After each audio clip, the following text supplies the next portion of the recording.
Good day, everybody. How are you all doing? Today we are going to talk about sampling, a brief introduction. So here I go.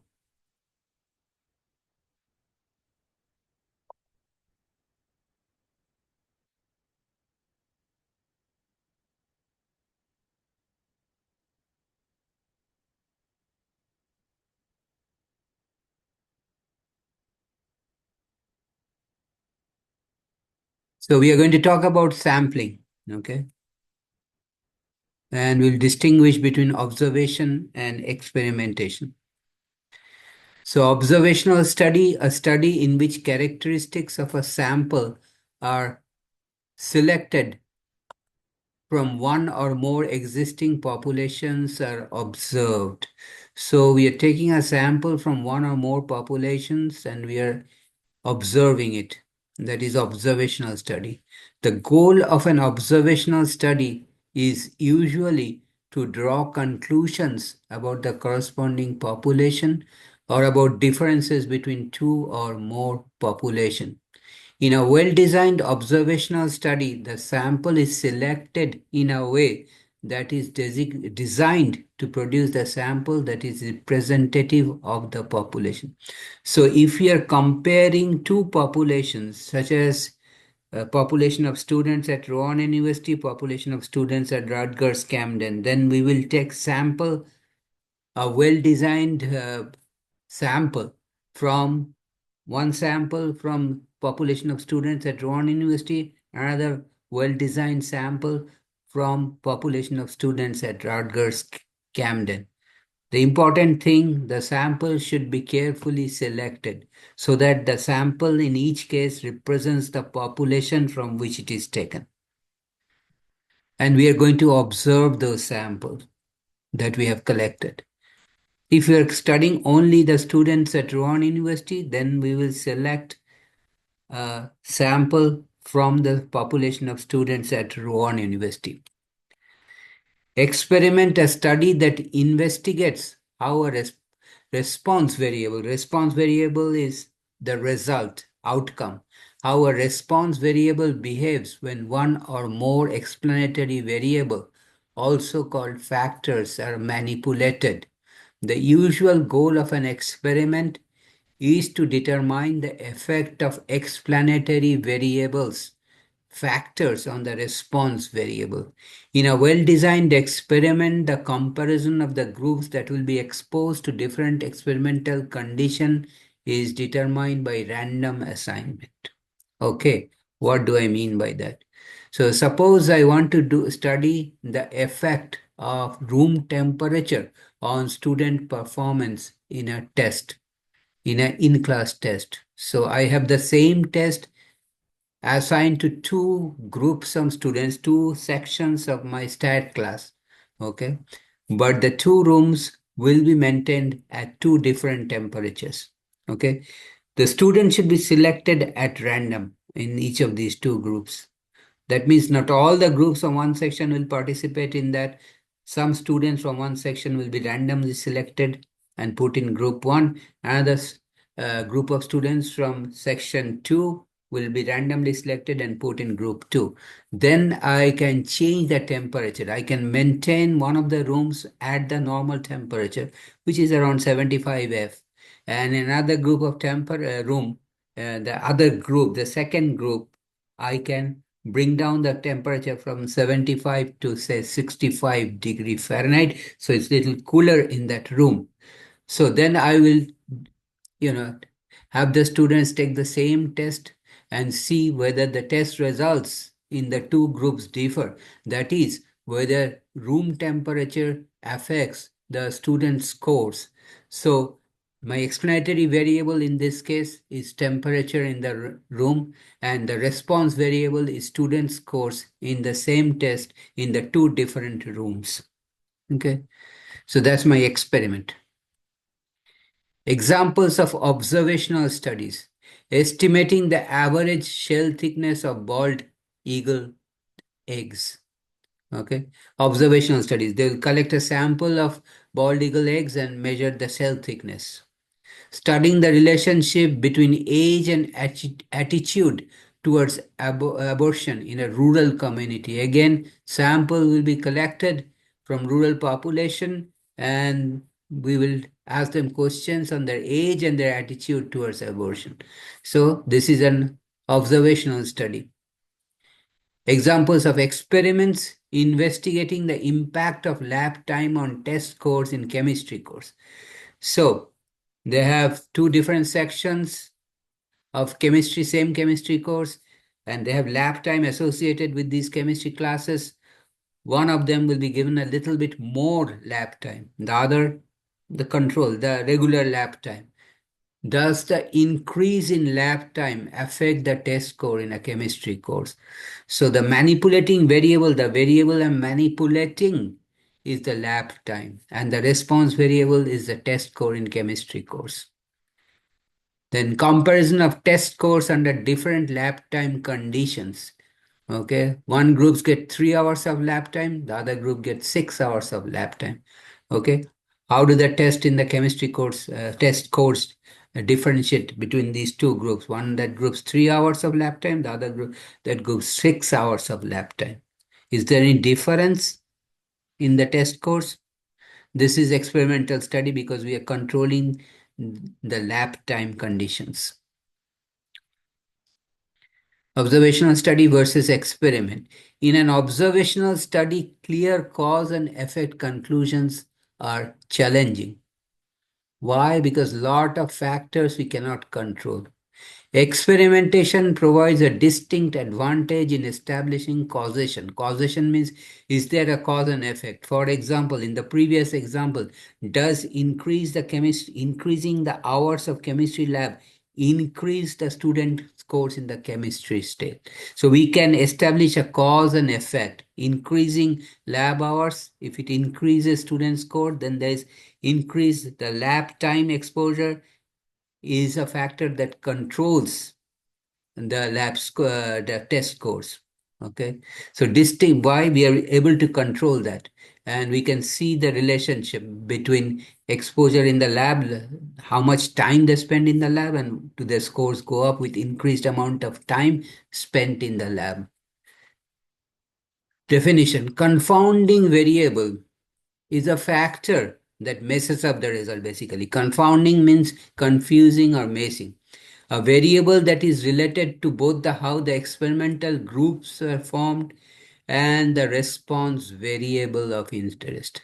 So it is a variable that is related to both the group, how the groups were formed, experimental groups were formed, and the result and the response variable of interest. So some factor that is related to the experiment, how the experimental groups were formed, and the response variable that was measured. Two different types of conclusions have been described. Generalization to larger population involves extrapolating findings from a sample to a large population. And key consideration, representativeness of the sample. What does it mean? That the sample should represent the population. Okay, there should not be any preference shown in selecting the sample. Then we can generalize the findings from the sample to the larger population. But the key thing here, the sample should represent the population. That is, the sample should be selected judiciously. Okay, then we can extrapolate the result to larger population. Cause and effect conclusion focuses on establishing cause and effect relationship between variables. Key consideration, impact of explanatory variable on the response. Remember the lab time in a chemistry course. One section got 3 hours of lab time, the other section got 6 hours of lab time. Question here, does increasing the amount of time spent in the lab increases the chemistry test course? Okay. So explanatory variable in this case is how many hours they spend in lab, and response variable is the chemistry test scores. Drawing conclusions from statistical studies. Observational study with samples selected at random from population of interest. Okay. First column, responsible to generalize conclusions about group characteristics to the population. If we have selected the sample randomly from the population of interest, then we can generalize the result from the group characteristic to the population. That's why we have yes underneath that. Reasonable to draw cause and effect conclusion? No. We'll never say changing this changes that, because this is a observational study. We did not control any particular variable. So we cannot draw a cause and effect conclusion. So second column, first row is no. Row is the horizontal line. First row heading is observational study with samples selected at random from population of interest. Under the first column, it is yes. Under the second column, it is no. Now the second row, observational study based on convenience or voluntary response sample. Poorly designed sampling plan. Sample of convenience is we select a sample which is convenient to us. That is not scientific, it is not randomly selected. So we have no under both columns. Third one, experiment with groups formed by random assignment of individuals or object to experimental conditions. Okay. What is there's nothing under that. So we go to the next one.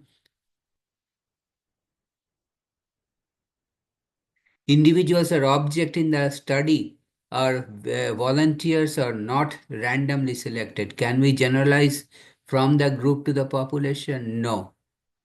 We can draw cause and effect conclusion. Yes. Individuals or objectives in the study are randomly selected from the population of interest. We can generalize the conclusion from the about group to the population. Yes. First column is yes. Reasonable to draw cause and effect conclusion is yes. So second row, first column and second column both are yes, because individuals or objects are randomly selected to form samples from population of interest. And look at the last row, the characteristic experiment with groups not formed by random assignment. No, no. The question is, what is random assignment? Random assignment, suppose I have a group of 60 volunteers. I want to divide them into two groups of 30. So I will use a computer to generate a list of random numbers from 1 to 60. Okay. So the first 30 can go in group 1, second 30 can go in group 2. In this case, people with those numbers are selected in the groups that are randomly selected by the computer. So because the computer is used to generate a list of random numbers, these people are randomly selected. Okay. That is the best case scenario. That is how we do random selection, by using a computer to generate a list of random numbers. The numbers that are selected by the computers are the people who are selected in the groups if the numbers correspond to the numbers in the list generated by the computer. So if there are 60 volunteers, ask the computer, generate me a list of, you can do only 30 numbers from 1 to 60. That can begin with, say, number 41. So the person whose number in the list is 41 from 1 to 60 will be selected in the first group, and so forth. Okay, we'll talk a little bit of sampling today, not a whole lot. Convenience sampling, no good. What is convenience sampling? As the name implies, a sample that is easily available to me, that is convenient to me. Sampling solely for convenience lacks interpretive confidence, difficulty in generalizing conclusions from a convenience sample. No, in a statistics sample, in a statistics study. There is no way to tell just by looking at a sample whether it is representative of the population from which it was selected. The only assurance comes from the method used to select the sample. Okay, so just what this paragraph in the rectangle says, that just by looking at the sample, we do not know whether it represents the population. We can only know if it is representing the population if we know how the sample was selected, what method was used to select the sample. Sometimes measuring certain characteristics can harm the items being measured, like checking battery life leading to dead batteries or assessing sugar content making oranges unsellable. Right, with a partner, discuss the following. Be prepared to share your insights with the class. With another example, what is another example of situation where we want to use data from a sample rather than us using the census of the entire. Example I gave at the beginning of this class, I want to find out what is the mean age of the population of students at Rowan University. This I cannot reach 10,000 students. So most likely I will work with a simple random sample of even 50 students will do the job, provided I have selected the sample carefully using simple random method. And we will discuss that later in the class. Resource limitation may lead to using data from a sample over census. Census means count of everybody in the population. Contact every 10,000 student in the campus, not possible. That's why we work with a sample. Like in market research, when surveying a subset provides insights without the time and cost of surveying the entire population. Okay. Okay. I think we will stop here today. The rest of it we will get started on Thursday. Okay. So see you on Thursday. Take care. Have a nice day.